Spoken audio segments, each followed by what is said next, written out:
More than a week after the police killing of George Floyd, peaceful protests continue across the country amid unrelenting public outrage. In Los Angeles, hundreds gathered outside the mayor's house yesterday, objecting to police shooting tear gas and rubber bullets at protesters. Tens of thousands of people marched in Houston, where City Hall was lit up in the colors of George Floyd's old high school. Tony? Yeah, New York City's protest lasted all afternoon, and it continued after a nighttime curfew set up because of outbreaks of looting in previous nights.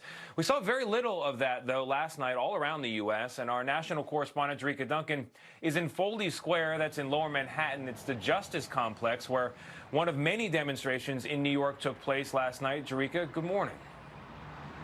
Good morning to you. It's very calm and quiet here now, but as you can see, there are barricades surrounding me which were used to keep protesters away from federal buildings and area businesses. And I've been out here for the last couple of days speaking with those protesters. All of them say that they are here to stop police violence and to demand equality. There were peaceful protests all over New York City, including Union Square.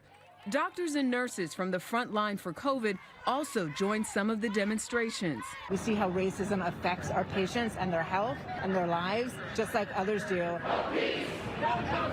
Even visitors to New York say they are moved by the passion of the protesters. Samuel Quemos from Switzerland joined them. This issue is an issue that speaks to all of us.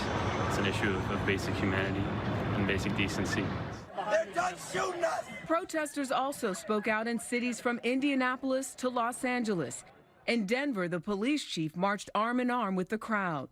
They have many of the same concerns, and we need to bridge that gap. We need to bridge that divide. Protests have taken place in at least 169 cities across all 50 states. More than 9,000 have been arrested nationwide, some for blocking highways and breaking curfew.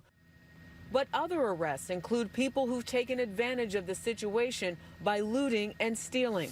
Crimes like those have distracted from the protests.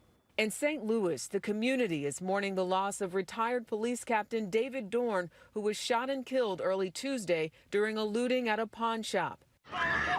And in one instance in Atlanta, 6 police officers were charged in an assault of 2 college students attempting to leave a protest last weekend. 2 of the officers involved have already been fired from the department. The couple says they had witnessed another friend being assaulted by police before they were tased while a news crew showed the incident live on television. What was that conversation like from the time that you all were thrown out of your cars? They had kind of a predetermined mindset here, like they basically are going out planning to wreak havoc for no reason. I asked several times, what do we do? What's going on? I don't understand. And I was never once told.